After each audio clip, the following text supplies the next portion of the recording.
नमस्कार दोस्तों। बात है 8 नवंबर 2016 की। भारत के प्रधानमंत्री रात को 8 बजे देश को एक प्रजाजोग संदेश जारी करते हैं। शायद ही किसी ने सोचा होगा कि यह संदेश सुनने के बाद उन्हें बैंकों की कतारों में खड़ा रहने का समय आएगा। प्रधानमंत्री नरेंद्र मोदी द्वारा अचानक राष्ट्र को किए गए संबोधन में भारत के 500 और 1000 के पुराने नोटों की विमुद्रीकरण की जाहिरात की गई, जिसे आसान भाषा में नोटबंदी कहा जाता है। उस वक्त बहुत ही बड़ी बड़ी बातें हो रही थी कि इससे भारत की अर्थव्यवस्था में बहुत तेजी से सुधार आएगा। भारत में जिन लोगों ने काले धन को छुपा रखा है वो बाहर आएगा, साथ ही साथ जाली नोटों से भी छुटकारा पाया जा सकेगा। लेकिन नोटबंदी के इतने सालों बाद भी क्या जिस उद्देश्य से यह नोटबंदी को लागू किया गया था वह उद्देश्य सफल हुए हैं या नहीं, इस वीडियो में हम यही जानने का प्रयास करेंगे। जब 8 नवंबर 2016 को नोटबंदी लागू की गई तब लोगों को लग रहा था कि यह शायद भारत में पहली बार ऐसा हो रहा है, लेकिन ऐसा नहीं था। भारत में पहले भी इस प्रकार के विमुद्रीकरण को लागू किया गया था। सबसे पहले सन 1946 में 1000 और 10,000 रुपये के नोटों को वापस लिया गया था, लेकिन बाद में 1000, 5000 और 10,000 रुपये के नए नोट 1954 में पुनः शुरू किए गए। बाद में 16 नवंबर 1978 को जनता पार्टी की गठबंधन सरकार ने 1000, 5000 और 10,000 रुपये की नोटों को फिर से वापस ले लिया था, ताकि जालसाजी और काले धन पर नियंत्रण लगाया जा सके। जब 2016 में विमुद्रीकरण को लागू किया गया तब इससे होने वाले फायदों के बारे में बहुत बातें की जा रही थी। जिस उद्देश्य से यह नोटबंदी की गई थी उसमें सबसे बड़ा उद्देश्य था काले धन पर अंकुश लगाना। सन 2016 में पनामा पेपर लीक कांड में ब्लैक मनी रखने वालों का बहुत ही बड़ा भंडाफोड़ हुआ था। इसमें कई भारतीय बड़ी बड़ी हस्तियों के नाम भी आए थे। सरकार का यह मानना था कि नोटबंदी से काले धन पर अंकुश लगाया जा सकता है। दूसरा उद्देश्य यह था कि नकली नोटों से निजात पाना। पाकिस्तान, नेपाल और अन्य सरहदी रास्तों से भारत में जाली नोटों को दाखिल किया जाता था। इसका उपयोग भारत में गैरकानूनी कामों में होता था। आतंकवादी गतिविधियों को कम करना भी इस नोटबंदी का एक मेन उद्देश्य था। कई विशेषज्ञों का मानना था कि आतंकवादी संगठन जो भारतीय मुद्रा का उपयोग गैरकानूनी कामों में कर रहे थे, नोटबंदी के कारण उनके पास जो भी भारतीय मुद्रा है वो अब सिर्फ कागज़ का टुकड़ा रह जाएगी। इससे आतंकवाद की घटनाओं में कमी आएगी। एक उद्देश्य यह भी था कि भारत में डिजिटल पेमेंट को प्रोत्साहित करना। हालांकि इस उद्देश्य को काफ़ी हद तक सफल माना जाता है। कई अर्थशास्त्री यह मानते थे कि नोटबंदी के कारण भारतीय इकोनॉमी में रफ्तार आएगी।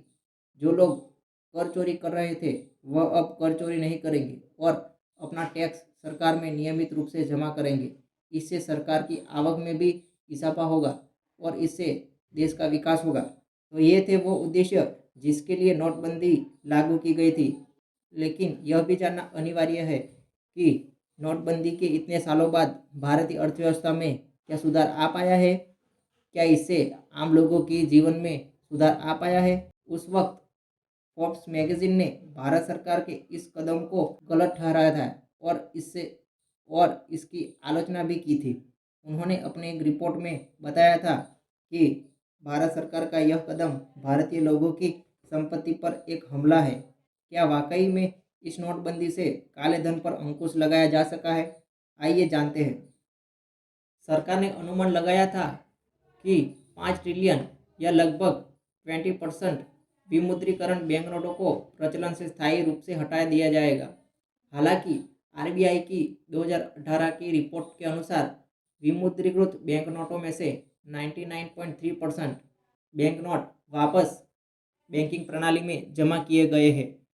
इसका यह निष्कर्ष निकाला जा सकता है कि सरकार अर्थव्यवस्था से काले धन को शुद्ध करने में अपने उद्देश्य में विफल रही है।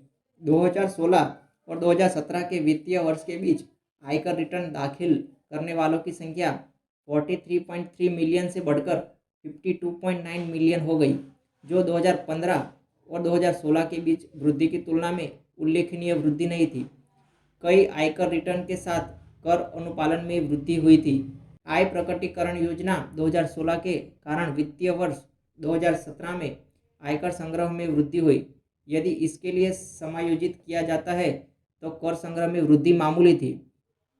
आर्थिक आंकड़ों के विश्लेषण से पता चलता है कि नोटबंदी के कारण नए करदाताओं या प्रत्यक्ष कर संग्रह की संख्या में कोई उल्लेखनीय वृद्धि नहीं हुई थी।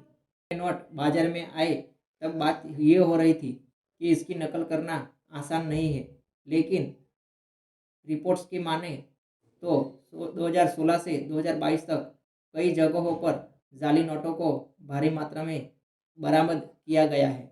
नोटबंदी का एक उद्देश्य करप्शन को दूर करना भी था, लेकिन नोटबंदी के बाद ही करप्शन में सबसे ज़्यादा बढ़ोतरी। जिसके पास काला धन था उन्होंने आम लोगों के बैंक अकाउंट का इस्तेमाल करके अपने ब्लैक मनी को वाइट मनी भी कर लिया था।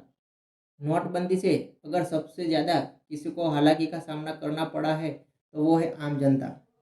जब ये नोटबंदी लागू की गई तो आम लोगों को सबसे ज़्यादा तकलीफ हुई। नोटबंदी के कारण नकदी की कमी ने अराजकता पैदा कर दी। पूरे भारत में लोग बैंकों और एटीएम के बाहर लंबी कतारों में खड़े रहे। लोगों को विमुद्रीकृत नोटों को जमा करने या बदलने में बहुत ही कठिनाइयों का सामना करना पड़ा। लंबे समय तक कतारों में खड़े रहने के कारण कई जगह पर लोगों की मृत्यु की भी खबरें आई, जिसे बाद में सरकार ने कबूल किया था। विमुद्रीकरण ने कृषि क्षेत्र में लेन देन पर प्रतिकूल प्रभाव डाला, जो कि बहुत ही अधिक नकदी पर निर्भर है। नए नोटों की कमी के कारण कई किसानों के पास आमतौर पर नवंबर के मध्य में बोई जाने वाली रबी फसलों के लिए आवश्यक बीज, उर्वरक और कीटनाशक खरीदने के लिए पर्याप्त नकदी नहीं थी।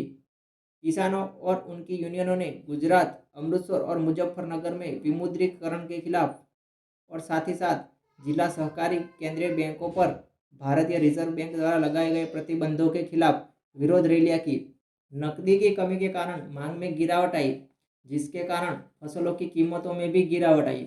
किसान कम कीमतों की पेशकश से अपने खेतों से बाजार तक परिवहन की लागत को भी वसूली करने में असमर्थ थे। कुछ किसानों ने सरकार के विरोध में अपनी उपज को रास्ते में ही फेंक दिया। नोटबंदी ने भारत की जीडीपी विकास दर पर भी नेगेटिव इम्पैक्ट डाला। सन 2016-17 में क्वार्टर 3 में भारतीय जीडीपी 7% की गति से विकास कर रही थी, जो कि नोटबंदी के कारण क्वार्टर 4 में सिर्फ 6.1% पर रह गई। नोटबंदी के कारण आज भी लोगों के पास नकदी नहीं है, जिसके कारण आज भी लोग कई परेशानियों का सामना कर रहे हैं। उस वक्त भारतीय मीडिया ने भी नोटबंदी के सही फायदे और नुकसान बताने की बजाय कुछ इस प्रकार से रिपोर्ट प्रस्तुत की गई थी। काले धन पर रोक के लिए लाए जा रहे 2000 रुपए के करेंसी नोट को बनाने के लिए state of the art nano technology का इस्तेमाल होगा। ये एक नई बात होगी। 2000 रुपए के हर एक नोट पर एनजीसी यानी नैनो जीपीएस चिप लगा हुआ होगा। और अब हम आपको ये भी बताएंगे कि एनजीसी तकनीक कैसे काम करती है। एनजीसी के काम करने के लिए किसी पावर सोर्स की जरूरत नहीं पड़ती। ये सिग्नल रिफ्लेक्टर की तरह काम करता है। जब कोई सैटेलाइट लोकेशन की जानकारी लेने के लिए सिग्नल देता है, एनजीसी लोकेशन से इस सिग्नल को रिफ्लेक्ट कर देता है। इससे लोकेशन का सही अंदाजा मिल जाता है और सैटेलाइट को करेंसी के सीरियल नंबर की भी जानकारी मिल जाती है। यानी ऐसी करेंसी जिसमें एनजीसी लगा होता है, उसकी लोकेशन को ट्रैक किया जा सकता है। अब आप उसे चाहें तो 7 तालों में भी बंद करके रखें, वो ट्रैक हो जाएगी। भले ही करेंसी नोट ग्राउंड लेवल से 120 मीटर नीचे क्यों ना रखा गया हो। करेंसी नोट को नष्ट किए बिना एनजीसी को न तो निकाला जा सकता है और न ही उसके साथ कोई छेड़छाड़ की जा सकती है। यानी 2000 रुपए का नोट अब आपको फंसा देगा। एनजीसी लगी करेंसी को ट्रैक किया जा सकता है, इसलिए किसी भी जगह पर जमा किए गए काले धन का ठीक ठाक अनुमान पहले से लगाया। रुको जरा, सब्र करो।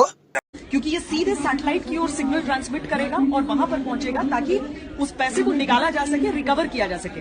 बैंकों में रहेगा, उस सिग्नल का कोई मतलब नहीं है। और 120 मीटर नीचे मिट्टी के दबा होगा तो भी पता चल जाएगा कि यहाँ पर ये 2000 का इतने दिनों से ऐसे पड़ा हुआ है। तो ये ये सबसे अच्छी बात है इसकी, क्योंकि अभी तक लोग ये बोल रहे थे, जैसे मोदी ने घोषणा की वैसे ही चर्चा चलने लगी कि नहीं अब तो ब्लैक मार्केटिंग बढ़ ही जाएगी क्योंकि 2000 के नोट मार्केट में आएंगे। लेकिन ये टेक्नोलॉजी है, इससे तो उद्देश्य से इस नोटबंदी को लागू किया गया था वो उद्देश्य पूर्ण हुए हैं या फिर नहीं, आप कमेंट बॉक्स में अपनी राय जरूर बताएं।